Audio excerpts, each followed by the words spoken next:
Hello mga masters! Welcome back sa ating shop, Easy Airsoft. And today mga masters, another flex na naman tayo para sa mga newbie. Ito, mga baguhan sa airsoft. Ito, paano ba gamitin ng airsoft.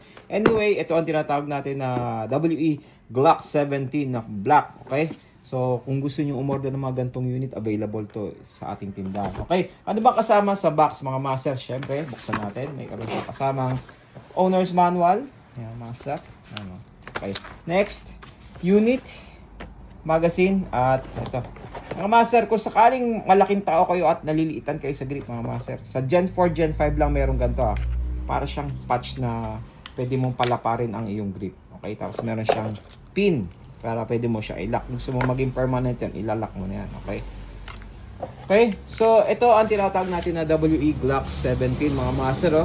Kita mo naman ang pogi niyan. Okay? Okay, so next ang gagawin natin, ito naman ang magazine, paano ba gamitin ang mga gantong unit, okay? So mga master, para makapaglagay tayo ng BBs, ito ang ating BB loader.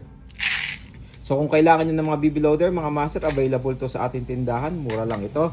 Tapos ito ang tags dito ay mga BBs o ball bearing or ball bullets, okay? Ceramic po ito mga master At ang mga bala natin, lalo pag nahulog sa lupa or gamit na, huwag nyo na po silang ulitin. Kailangan lagi bago ang mga bala na yung ilalagay. Bakit? Para maingatan po natin ang internals ng ating unit. Okay? So next, paano ba maglagay ng BBs? Nakita mo to, master? Ang tawag dyan ay pellet follower. So hahatakin mo yung baba, sagad. Okay? And then dito tayo mag-i-inject ng mga bala. Okay? Yan. Ganyan lang mga master Okay? Diba? Yan. Yung iba dito naglalagay ng BBs. Parang totoong barel. So, wag nyo gagawin yung mga master. Bakit? Kasi pwedeng lumuwag ang maglip. So, pag lumuwag to, tatalsik ang mga bala. So, much better na dito kayo maglalagay sa ilalim. Okay?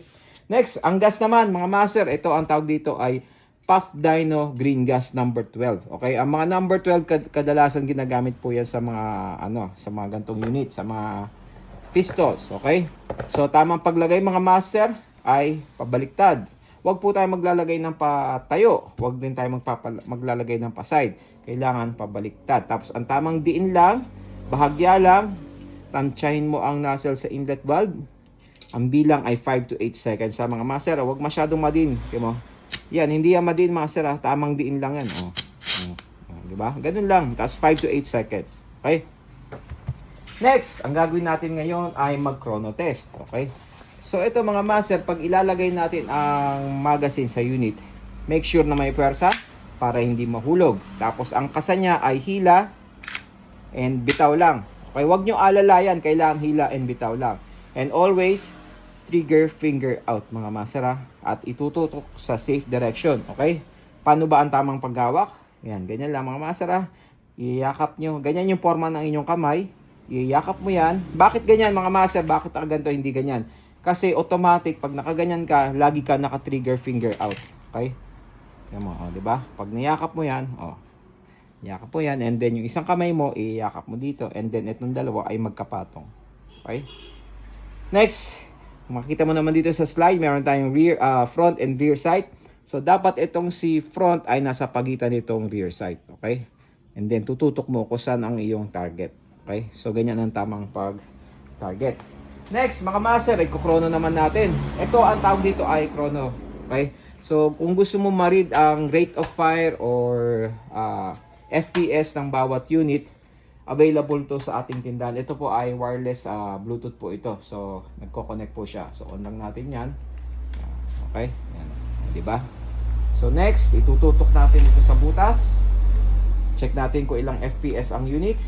Firing. 347. So mga master, itong 347 FPS, ito po ay masakit. Pwede na makabulag. Kaya na pong bumasag ng bote.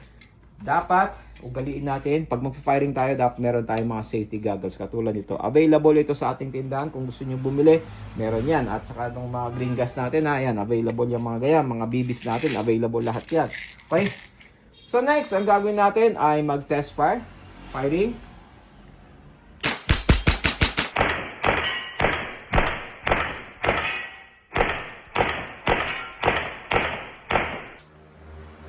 Mga master, pag wala ng BBs, Parang totoo mga master, naglalak po ang kanyang slide, di ba? Ano ba dapat gagawin pag nag-lock na po at pag wala ng bala? So una, tanggalin natin ang magazine, pindutin natin to at saluin ang magazine. Okay? Next, release natin slide. Pwede natin to i-push down pababa or hatakin. So dalawa yan master ha. Pwedeng press down mo to or pwede mo siyang hatakin. Okay? And pinakahuli ay rest the trigger. Okay? So yung mga master, ulit, ito ang tinatawag natin na WE Glock 17. Mga master, kung gusto nyo umorder ng mga gantong unit, alam nyo na ang gagawin nyo mga master. Mag-PM dito sa ating page at umorder na napakagandang Glock para sa... Ito, madalas to ginagamit. Madalas to binibili lalo sa mga, ayan, sa mga nag-start pa lang mag-airsoft. Ito, pinaka okay na unit para sa akin. Okay? So, yun lang mga master. Umorder na kayo ulit. WE Glock 17. Let's go.